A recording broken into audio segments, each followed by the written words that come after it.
Hello student.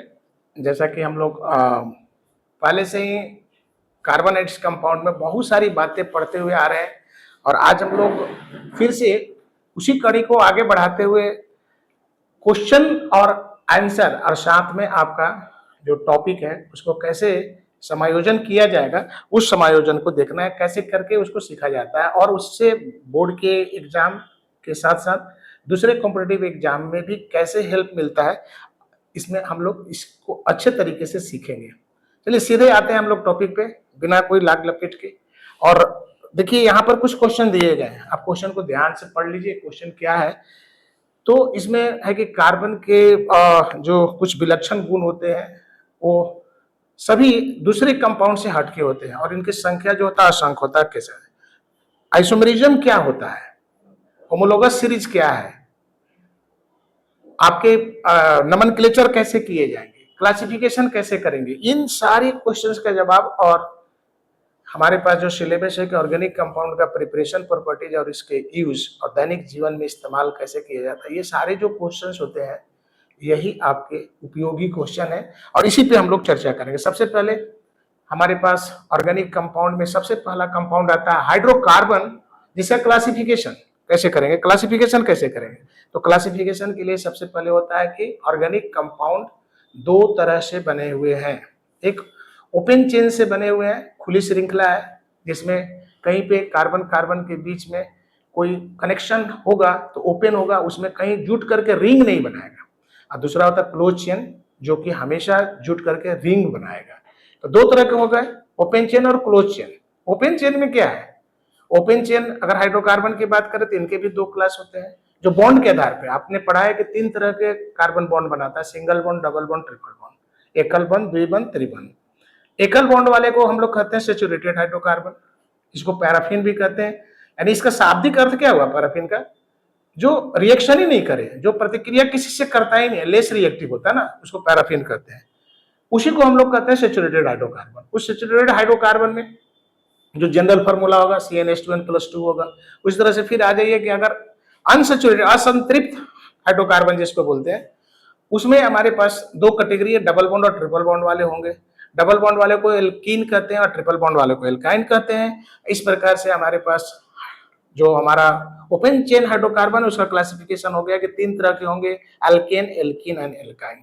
उसी प्रकार से क्लोज में जाइएगा, इसको हम लोग चेन भी कहते हैं, क्लोज चेन कहते हैं। तो उसमें हमारे पास हाइड्रोकार्बन में एरोमेटिक हाइड्रोकार्बन पढ़ना है और एरोमेटिक हाइड्रोकार्बन के लिए भी हमारे पास जो होंगे इसी प्रकार से क्लास बनेगा। और साथ में हम लोग साइक्लिक में बात करेंगे तो एलिफेटिक भी होगा, उसमें भी हमारे पास साइक्लोएल्केन, साइक्लोएल्कीन और साइक्लोअल्काइन की बात होती है, लेकिन साइक्लोअल्काइन एग्जिस्ट नहीं करता है, ये समझ लीजिएगा। वो अगर कहीं कोई क्वेश्चन आता है कि साइक्लोअल्काइन जो है क्या वो ऑर्गेनिक कंपाउंड स्टेबल है, बोलने लिखना है, नहीं नहीं नहीं है, सिर्फ बोलने के लिए होता नहीं, एग्जिस्ट नहीं करता। उसके पीछे जो लॉजिक है वो बॉन्डिंग से, हाइब्रिडेशन से रिलेटेड है, वो हमारा जो ऑर्बिटल है वो एग्जिस्ट नहीं करता है। ये दिमाग में रखिएगा, ऐसा नहीं कि जल्दीबाजी में एल्केन, एल्कीन, एल्काइन बोलते बोलते सारे बोल दीजिएगा, लगेगा कि सारे गलत। अब कुछ देखिए आपके सामने स्क्रीन पे दिख रहा होगा कि एल्केन का जनरल फार्मूला क्या है, CnH2n+2।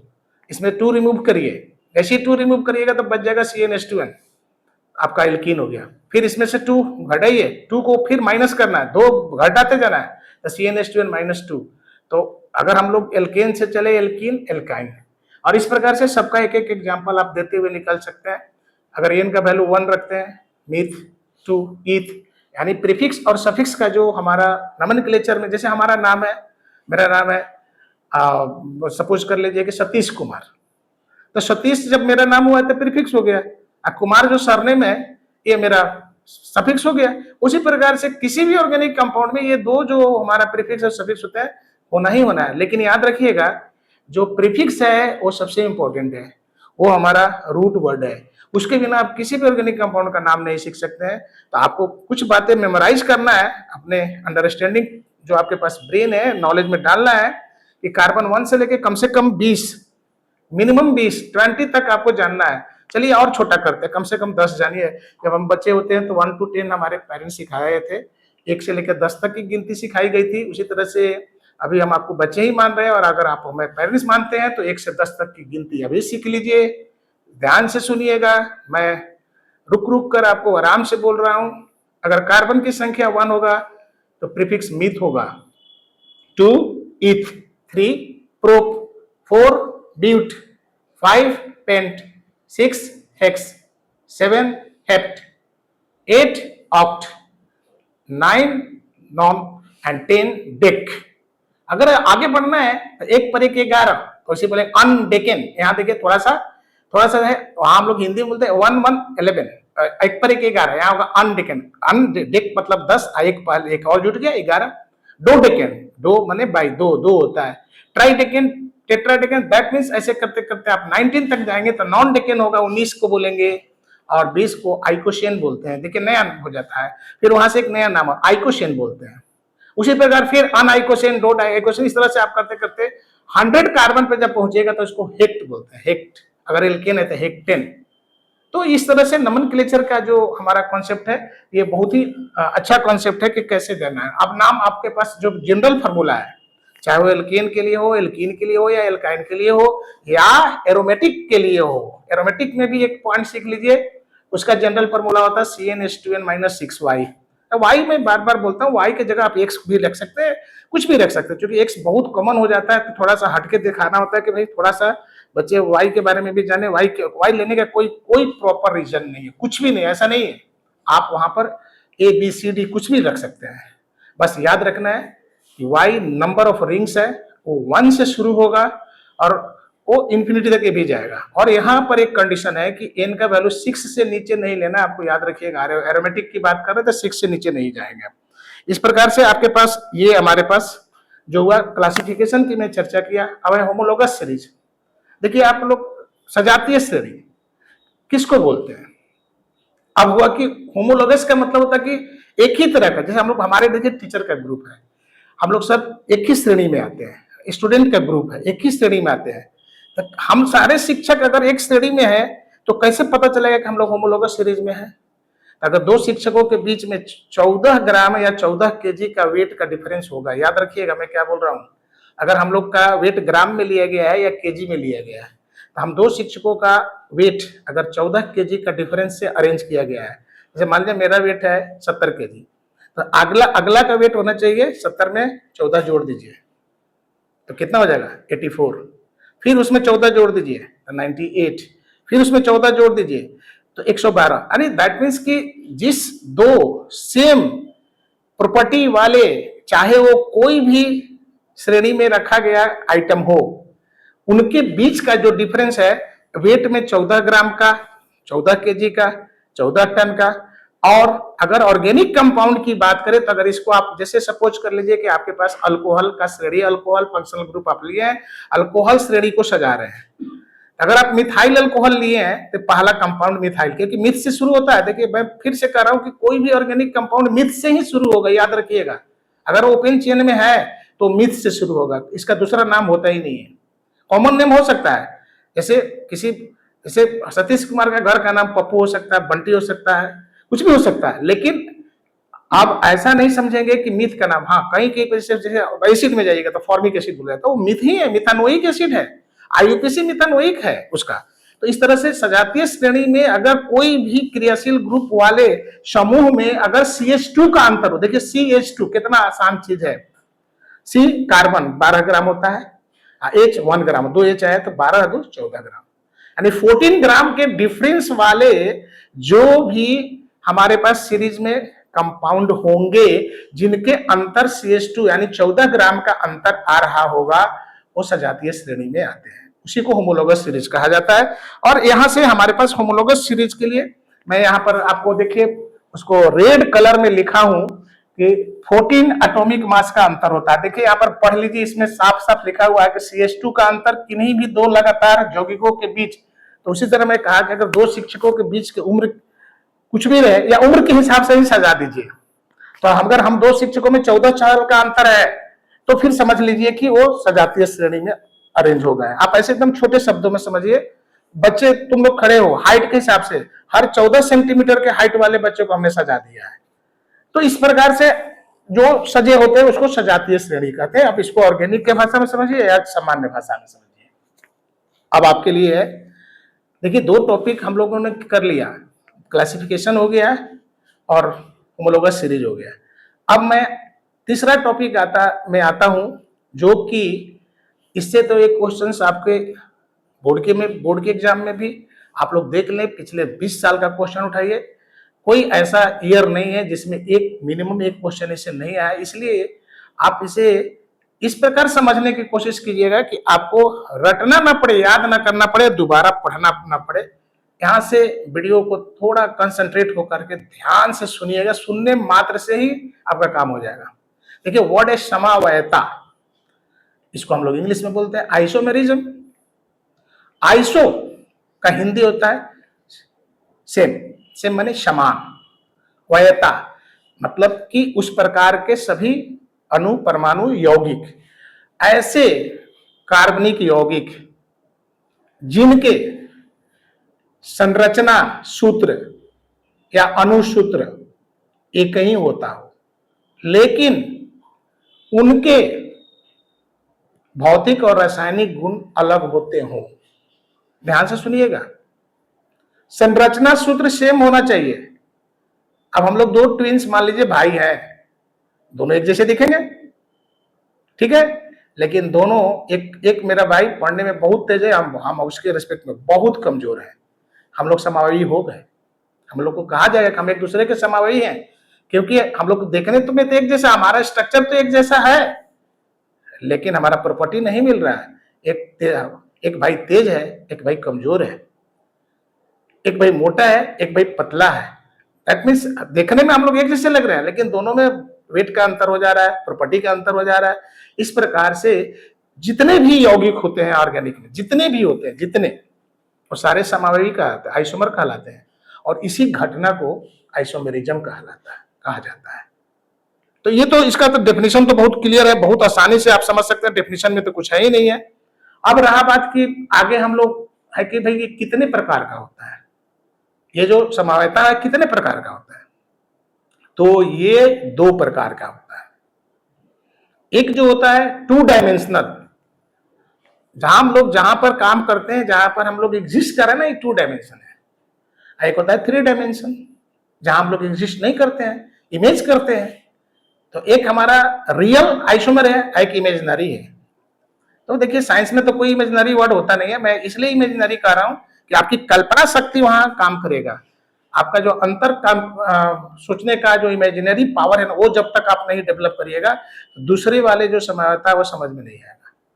लेकिन पहला वाला तो खूब अच्छे से समझ में आएगा, और अभी आपका सिलेबस वहीं पे है, फर्स्ट पे ही है, और वो है हमारा क्या बोलते हैं, स्ट्रक्चरल आइसोमर। अब स्ट्रक्चरल आइसोमर में क्या होता है भाई, जब आप स्ट्रक्चरल आइसोमर में जाइएगा तो देखेंगे कि आपके पास संरचना सूत्र के अंतर होने से, अब संरचना सूत्र के अंतर होने से यानी 2 या 2 से ज्यादा जो कार्बनिक यौगिक है जिनके संरचना सूत्र अलग हो, और उनके संरचना सूत्र अलग होने से उनके रासायनिक और भौतिक गुणों में चेंजिंग आ जाता है, परिवर्तन हो जाता है, तो उसको हम लोग कहते हैं structural isomer, and this phenomena is known as structural isomerism. ये आपको समझना होगा कि स्ट्रक्चर में डिफरेंस कैसे कैसे आ सकता है। देखो आप लोग सारे बच्चे जो है चित्रकला करते हो, चित्र बनाते हो, पेंटिंग करते हो। अब महात्मा गांधी जी का पेंटिंग बनाने के लिए आया, अब क्या किया एक बच्चे ने कि महात्मा गांधी जी का दाहिने कान का लंबाई कुछ ज्यादा कर दिया, बाएं का छोटा कर दिया। देखो महात्मा गांधी जी वही हैं, नहीं बदले, गांधी जी तो वही है, लेकिन दोनों कान का लंबाई चौड़ाई छोटा बड़ा हो गया। अब महात्मा गांधी जी 2 हो गए, अब ये दोनों जो है ना अलग अलग स्ट्रक्चर हो गया, कान के लंबाई चौड़ाई अलग होने से उनके स्ट्रक्चर बदल गया। तो भैया यहाँ पर ये दोनों पिक्चर जो होगा वो एक दूसरे के समावयवी कहलाएंगे, आइसोमर कहलाएंगे, और इसी को हम लोग कहेंगे ये संरचनात्मक समावयता है।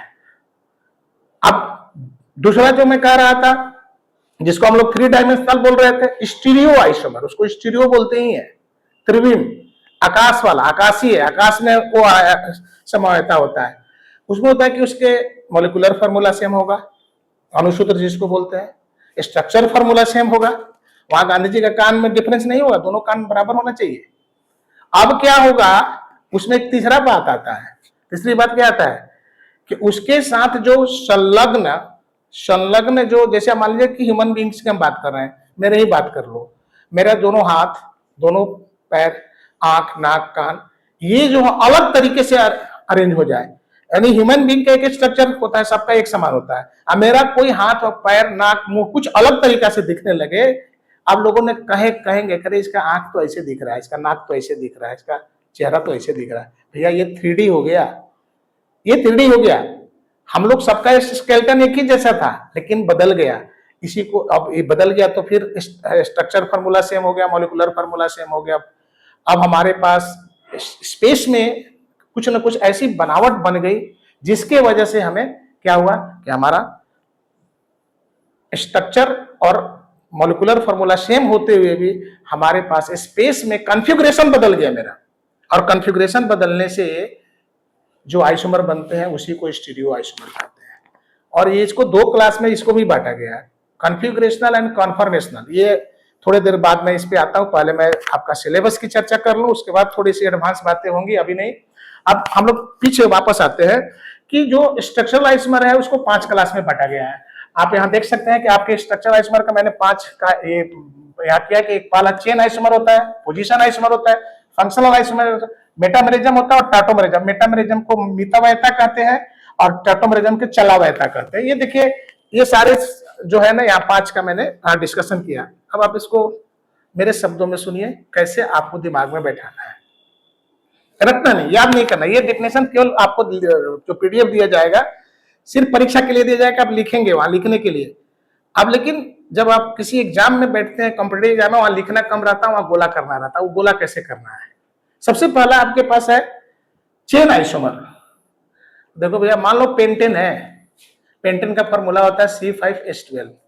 अब एक बच्चा पेंटेन लिख रहा है, 5 कार्बन सीधा सीधी लिख दिया, सारे हाइड्रोजन को लगा दिया, पेंटेन हो गया।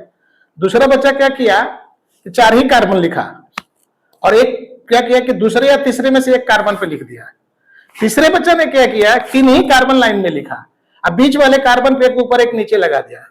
देखो, जब सीधा सीधी लिखा जाता है तो उसको स्ट्रेट चेन कहते हैं, और जैसे ही सीधा वाले कार्बन में से कहीं एक दूसरा कार्बन, देखो फॉर्मूला नहीं बदलना चाहिए, ध्यान में रखिएगा, फॉर्मूला नहीं बदलना चाहिए, कार्बन की संख्या नहीं बदलना चाहिए, हाइड्रोजन की संख्या नहीं आपको सिर्फ स्ट्रक्चर बदलना है। अब स्ट्रक्चर बदलने के भी कार्बन टेट्रावैलेंसी है तो 4 ही बॉन्ड होगा, ऐसा नहीं कि आप उसमें 3 बॉन्ड या 5 बॉन्ड लगा के भाग जाइएगा, नहीं, वो गलत होगा। तो अगर स्ट्रेट आप जाते हैं तो नॉर्मल पेंटेन कहलाएगा। जैसे ही आपने एक ब्रांच लगा दिया, आइसोपेंटेन कहलाएगा। जैसे 2 ब्रांच ऊपर नीचे लगा दिया, वो नियोपेंटेन। देखिए, एक ही फॉर्मूला C5H12 को लिखने का तरीका बताएं। आप सुनिए, नॉर्मल पेंटेन का बॉइलिंग पॉइंट, आइसोपेंटेन का बॉइलिंग पॉइंट और नियोपेंटेन के बॉइलिंग पॉइंट में सबसे ज्यादा बॉइलिंग पॉइंट नॉर्मल पेंटेन का होता है। क्यों? क्योंकि इसमें वान डेर वाल फोर्स का अट्रैक्शन ज्यादा होता है। बॉइलिंग पॉइंट तो आपका फोर्स पे चलता है। अब उसको आप अगर मैथमेटिक्स से समझिएगा तो नॉर्मल पेंटेन जो होगा ना, वो आयताकार होगा, रेक्टेंगुलर होता है। और इसके बाद फिर जब आइएगा आइसोपेंटेन में तो सेमी सर्कल होगा, यानी कहिए कि हेमी स्फीयर होता है, स्फेरिकल होता है लेकिन हेमी स्फीयर होता है। लेकिन जब नियोपेंटेन में जाइएगा तो स्फीयर होगा।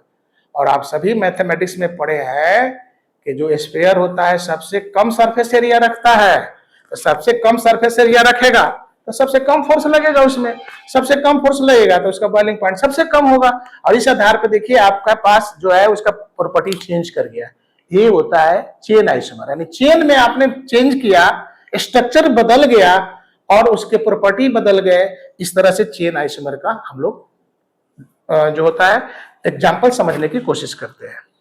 दूसरा हमारा है जिसको बोलते हैं पोजीशन आइसोमर। देखिए, पोजीशन का मतलब क्या होता है कि कोई अगर फंक्शनल ग्रुप लगा हुआ है, जैसे क्लोरोपेंटेन है, मान लीजिए क्लोरोपेंटेन है, अब Cl को पहला कार्बन पर लगा दिया तो 1 क्लोरो कहलाएगा, दूसरे पे लगा दीजिए तो 2 क्लोरो कहलाएगा, तीसरे पे लगा दीजिए तो 3 क्लोरो।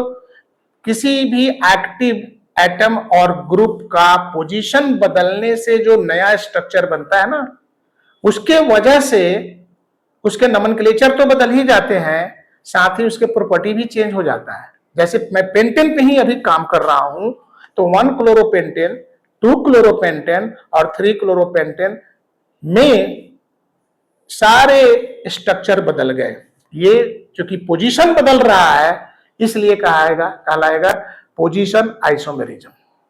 इसी प्रकार से आपके पास फंक्शनल ग्रुप आइसोमेरिज्म है।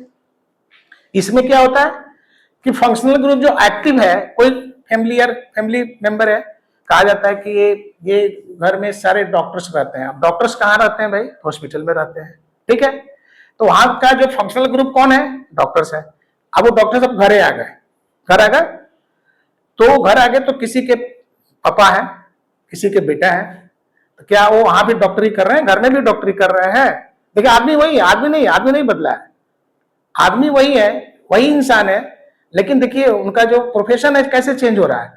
तो मेरा कहना है कि यहां भी हम लोग क्या करते हैं कि जो एक्टिव ग्रुप है ना वो नहीं बदलेगा, उसका स्थान बदल करके कोई नया काम में लगा देंगे।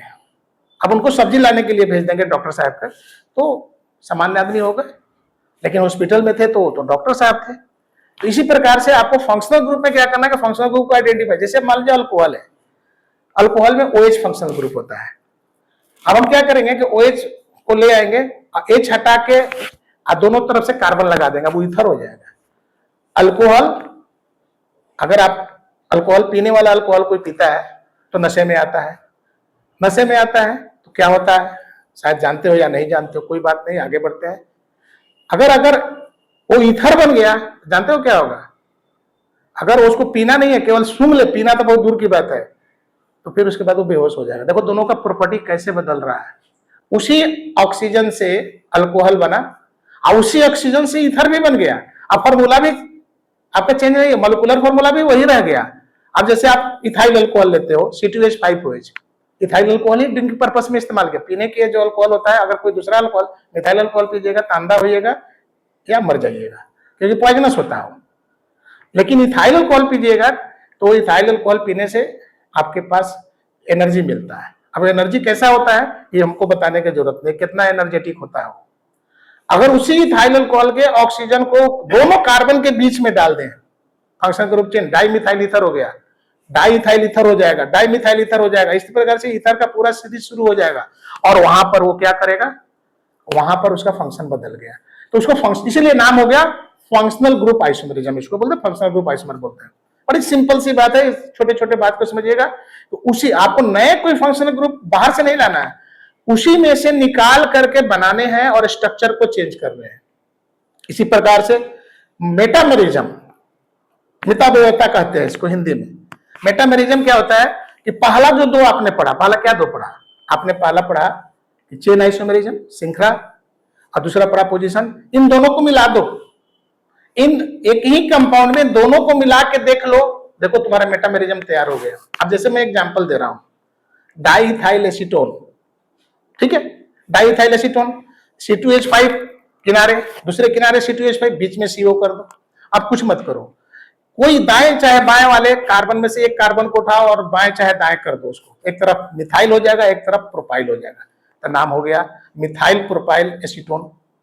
बदल गया, पोजीशन भी बदल गया और फंक्शनल ग्रुप का नेचर भी बदल गया। दैट मींस एक तरफ आपके पास प्रोपाइल हो गया, दोनों तरफ अल्काइल चेंज हो गया, और पोजीशन किसका बदल गया? तो आपका जो फंक्शनल ग्रुप था उसका पोजीशन बदल गया। तो जब दोनों ही चेन आइसोमर और पोजीशन आइसोमर एक साथ फंक्शन में आ जाते हैं तो उसे मेटामर्स बनता है। मेटामर्स के एग्जांपल आप एल्डिहाइड, कीटोन, ईथर, अल्कोहल, इन सारे में देख सकते हैं। लेकिन आपको वहां थोड़ा अलर्ट रहना है, दिखना चाहिए कि हाँ वहां चेंज हो रहा है। उसी प्रकार से जो टॉटोमेरिज्म है, चला रहता है, चलने वाला, मैं तुम बताओ, सुनो लोग कंपाउंड भी चलता है, सुन लो, नहीं भैया ऐसा नहीं है, कोई नहीं चलता है। हाँ, तो नाम क्यों पड़ा कि चला रहता है? उसका एक प्रोटॉन होता है ना, प्रोटॉन से तो आप परिचित होंगे, अगर परिचित हैं तो पता नहीं, कमेंट करिएगा, तो मेरे को नहीं पता कि आप प्रोटॉन जानते हैं कि नहीं जानते हैं। अगर क्या H+ प्रोटॉन है, क्या हो सकता है कि है, CH3+ प्रोटॉन है, क्या है, O+ प्रोटॉन है, क्या था है? बच्चे कहेंगे नहीं सर केवल H+ प्रोटॉन है, नहीं, सारे प्रोटॉन है। जिस पे पॉजिटिव चार्ज आ गया, ये कीप इन माइंड, हमेशा एक बात दिमाग में रखिए, लिमिटेड बात को जो जानते हैं उसको एक्सप्लोर करिए।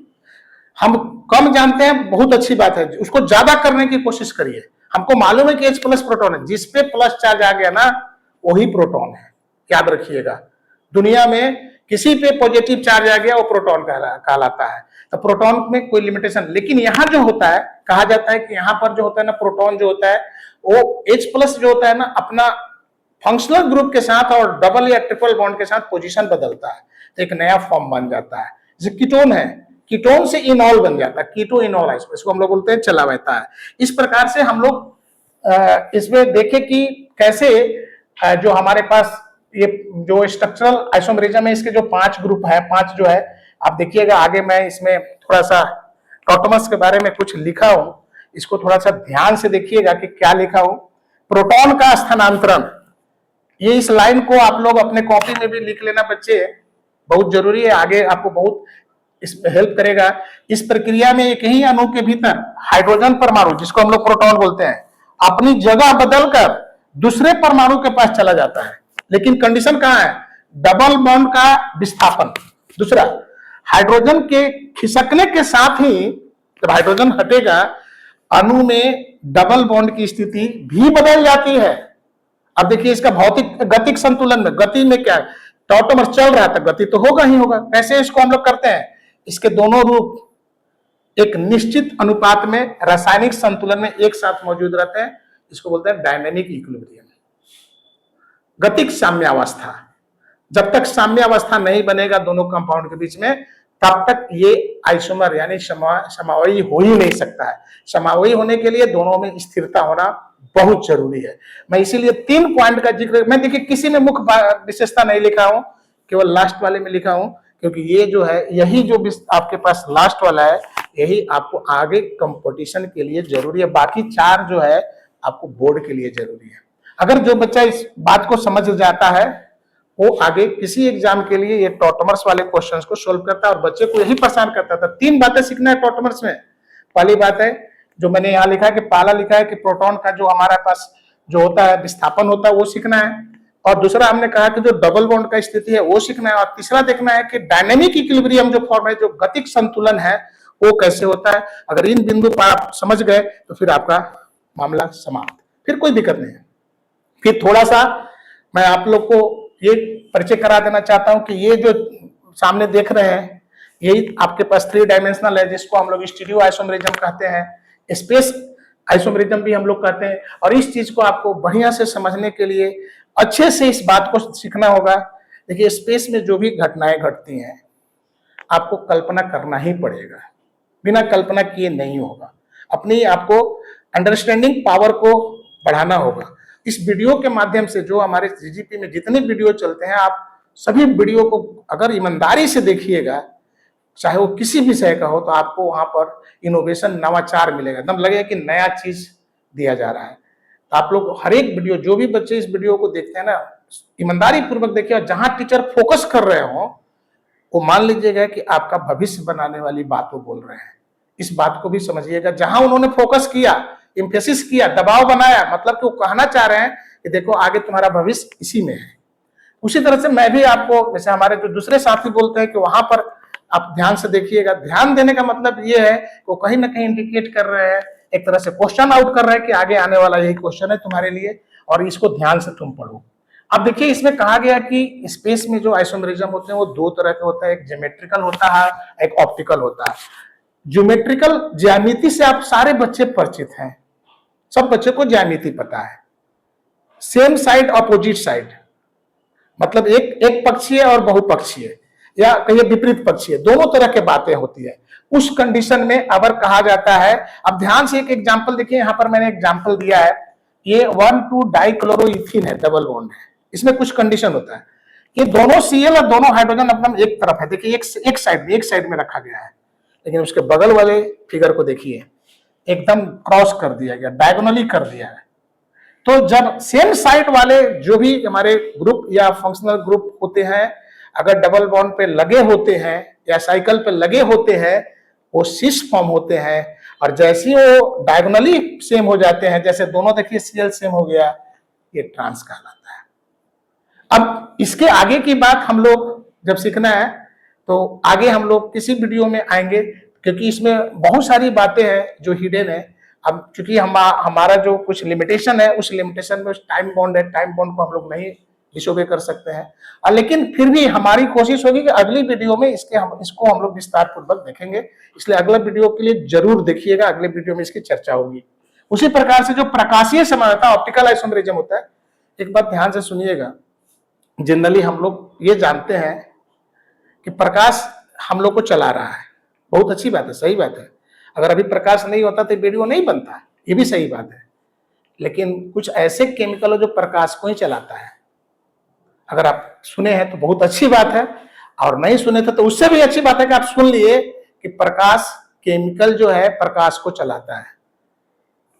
एक पीपीएल होता है, प्लेन पोलराइज लाइट, और ऐसे हमारे पास केमिस्ट्री के ऑर्गेनिक और इनऑर्गेनिक कंपाउंड होते हैं, कार्बनिक और अकार्बनिक, जो सॉल्यूशन बना करके अगर उस पीपीएल को पास किया जाए तो पीपीएल को डायरेक्शन मोड़ देता है, चाहे क्लॉकवाइज में या एंटी क्लॉकवाइज में। तो अगर प्रकाश का दिशा को ही कोई मोड़ दे रहा है तो समझिए कि उस केमिकल में कितनी पावर होगा जो प्रकाश को मोड़ दिया। हम लोग प्रकाश के हिसाब से मुड़ते हैं और कोई केमिकल प्रकाश को ही मोड़ दे रहा है। तो जब कोई chemical plane of polarise light को अगर क्लॉकवाइज, घड़ी के क्लॉकवाइज दिशा में, घड़ी की दिशा में मोड़ता है तो उस आइसोमर को डेक्स्ट्रो रोटेटरी बोलते हैं, क्योंकि उसका रोटेशन जो डेक्स्ट्रो यानी पीपीएल को वो क्लॉकवाइज में घुमाया है। अगर वो वही केमिकल स्पेस में कुछ उसके जो पार्टनर है उन पार्टनर को अलग तरीके से रखा गया है, अगर उसको एंटी क्लॉकवाइज में रखता है तो वो कहलाता है कि वो हमारा जो है लेबोरोटेटरी है, यानी घड़ी के दिशा के विपरीत। अब उसके लिए क्या करना है, आप देखिएगा, आप एक्टिविटी कीजिए, घर में जाइएगा, आईना के सामने खड़े हो जाइएगा, आप अपने चेहरा को देखिएगा, आईना में आपका चेहरा दिखेगा। अब आप आईना को दाहिना हाथ दिखाइएगा तो बायां दिखाएगा, देखिएगा, ये प्रैक्टिकल करके देखिएगा, बायां हाथ उठाइएगा दाहिना दिखाएगा। कभी आपने किया होगा तो अच्छी बात है, और नहीं किए हैं तो आज करके जरूर देखिएगा। अगर ऐसा है इसका मतलब हुआ कि आप कायरल मॉलिक्यूल है, आप भी मॉलिक्यूल, आपने भी ऊपर पट्टी है, जो मैं केमिकल की बात, आप भी लाइट को मोड़ दीजिएगा, आपने भी ऊपर पट्टी है, लेकिन कैसे मोड़िएगा, तो उस प्रकार से आपको अरेंज होना पड़ेगा। देखिए जैसे एग्जांपल में यहाँ दिया गया है, ये जो खड़ा वाला पार्ट्स है, देखिए ध्यान से, ये खड़ा वाला पार्ट्स में यहाँ पर देखिए कार्बोक्सिलिक एसिड है, ये मिथाइल ग्रुप है, यहाँ भी देखिए वही चीज है, यहाँ नहीं चेंज हो रहा है, लेकिन इसके दोनों पार्टनर दाएं बाएं को देखिए, दोनों हाथ को देखिए, लेफ्ट हैंड और राइट हैंड बदल गया। देखिए यहाँ पर आप लगा दीजिए प्लेन मिरर, अब मिरर जैसे ही लगाइएगा वैसे ही आपका एच वाला OH दिखेगा, OH वाला H दिखेगा। आप इसके कोई भी आप ले लेना, इसमें पेज में एक बना लेना, इसी तरह से आईना के सामने ले जाना, देखना जो मेरा एक्टिविटी है वो सत्य है या असत्य है, तुमको समझ में आ जाएगा। ये प्रैक्टिकल करने का चीज है। 3D वाले सर, मैं शुरू में ही बोला था कि देखो इमेजिनरी बात को अच्छे से सीखने की जरूरत है, एक्टिविटी के साथ सीखना है। तो एक डेक्स्ट्रो एक लेबो है। अब ये डेक्स्ट्रो लेबो की पहचान करने के लिए अगले वीडियो में हम लोग देखेंगे। अब इसी प्रकार से कुछ क्वेश्चंस आपके सामने रखे हुए हैं, मैं इसके बारे में कुछ नहीं बोलने जा रहा हूं, मैंने सारी बातें बता दिया है। आंसर इसलिए दिया हो ना कि आप इस आंसर से आप बोर्ड की तैयारी करेंगे। मेरा आंसर देने का और कोई कारण नहीं, सिर्फ आंसर इसलिए दिया है, मेरे को आंसर नहीं बताना चाहिए था, लेकिन फिर भी मैंने दिया है, छोड़ देते हैं, इस पे मैं कुछ नहीं करने जा रहा हूं। अब आप जो बातें होंगी कि कितने फंक्शनल ग्रुप होते हैं, कितने फंक्शनल ग्रुप होते हैं, तो फंक्शनल ग्रुप कितने हैं भैया? अनगिनत है, अनगिनत फंक्शनल ग्रुप है। कितने हैं? अनगिनत है। कुछ एग्जांपल्स आपके सामने मैंने रखा है, और ध्यान से, ठीक है, 2 मिनट, कुछ एग्जांपल आपके सामने रखे हैं। अब आप देखेंगे यहाँ पर कार्बोक्सिलिक एसिड फंक्शनल ग्रुप ये होता है, क्या बोलते हैं इसको? ईस्टर को क्या, देखिए सबका हमने सिंबल लिखा है। देखिए इस लाइन को देखिएगा, इस पीडीएफ को ध्यान से देखिएगा कि इसको क्या नाम से बोला जाएगा, कैसे बोला जाएगा। पहले ये सारे फंक्शनल ग्रुप को आपको दिमाग में रखना है। देखिए एल्काइन में ट्रिपल बॉन्ड, एल्कीन में double bond, amino group NH2, hydroxy जिसको अल्कोहल बोलते हैं, oxo group carb that is aldehyde, ketone, cyanide, amide, Easter, carboxylic acid. इस प्रकार से कितने फंक्शनल ग्रुप होते हैं इसकी कोई काउंटिंग नहीं है। असंख्य अगर ऑर्गेनिक कंपाउंड है तो उसमें इनका सबसे ज्यादा योगदान है। अब अगर हम 100 कार्बन ले लें और 100 में COH लगा दें तो 100 नया कार्बोक्सिलिक एसिड बन गया, 100 में एमाइड लगा दें तो 100 नया, यानी असंख्य होने का इनका सबसे ज्यादा योगदान है। ये हमारा कैटलिस्ट का काम करते हैं ऑर्गेनिक केमिस्ट्री में कंपाउंड को बढ़ाने के लिए। तो ये जो चीज है ना, ये सिंबल के साथ ये आपको सीखना है। और इसकी मैं जब नोमेनक्लेचर पार्ट्स में आ रहा हूं तो मैं नोमेनक्लेचर पार्ट्स में आपको बताऊंगा। अब ये देखिए, मैंने कुछ आपके पास इसके एग्जाम्पल के साथ मैंने एक दूसरा एक स्लाइड दिया हूं जो सबका कुछ ना कुछ एग्जाम्पल देके, देखिए जनरल फॉर्मूला दिया है, उसका नोमेनक्लेचर का सफिक्स लगा है कि ane, ene, yne, diene, ol, oxy, al, one, oic, oate, amide, amine, nitrite, thiol. That means कि ये बताने की कोशिश है कि पहले तो मैं बता ही दिया था कि 1 से 10 तक का गिनती कैसे होता है। जैसे मीथ, एन लगा दीजिए, मीथेन, पहला कार्बन खत्म। फिर ईथ, इथेन, ब्यूटेन, प्रोपेन, ये सबके लिए, ये पूरे के पूरे ऑर्गेनिक कंपाउंड के लिए रूल बताया गया था कि पहले मैं प्रीफिक्स की बात किया था और यहाँ सफिक्स की बात किया, यही नाम हो जाता है। जो बच्चा दो ही बढ़िया से लेटर को समझने की कोशिश करेगा, प्रीफिक्स में कौन आ रहा है और सफिक्स में कौन आ रहा है, उसको नोमेनक्लेचर के लिए कभी बुक पलटने की जरूरत नहीं होगी, कभी भी नहीं, कभी भी नहीं होगा। इसके बाद हमारे पास क्वेश्चंस के यहाँ पर बहुत सारे हैं। आप देखिए पूरे पीडीएफ में सिर्फ क्वेश्चन हमने दिया है। आप क्वेश्चन देने के बाद आप कहेंगे सर नोमेनक्लेचर तो आप बताए नहीं, आप सीधे आप कार्बनिक यौगिक बनाने की विधि और गुण में चले गए। तो देखिए, मैं कार्बनिक यौगिक के विधि और गुण में चला जा रहा हूं, लेकिन नहीं पढ़ाऊंगा। मैं वीडियो को यहीं रोकूंगा। आप लोग पहले इतना सीखिए। और आपका होमवर्क क्या है, आप देखिएगा, इसमें होमवर्क दिया गया है कि 15 फंक्शनल ग्रुप दिए हैं, हर एक का 1 से लेके 10 तक उसमें कार्बन जोड़ करके आपको नाम लिखने हैं और नाम लिख करके रखने हैं। और आपके जो स्कूल में चलेगा, आप अपने नोडल टीचर्स को दिखाएंगे, क्योंकि उन्हीं से हम मांगेंगे कि क्या हमारे बच्चे ने वो नाम लिखा है कि नहीं लिखा। याद रखिएगा, मैं आपके विद्यालय के नोडल टीचर से ये होमवर्क मांगूंगा, तो उन्होंने बच्चे बनाए थे, तो आप देखें सर तो मेरे को स्क्रीनशॉट लेके भेजिए। आगे के लिए आप लोग तैयार रहेंगे कि आगे जब हम आएंगे तो नोमेनक्लेचर का चर्चा करेंगे और ये बनाने के विधि और गुण पे जाएंगे। यही तक मैं वीडियो को छोड़कर जा रहा हूं। अगली वीडियो में मैं कैसे ऑर्गेनिक कंपाउंड तैयार किया जाता है उसके भी मैं ट्रिक्स बताऊंगा। रटने वाली बात नहीं, सिर्फ कंसेप्चुअल बात होगी और आगे प्रॉपर्टी और यूज भी बताया जाएगा। आगे के लिए धन्यवाद।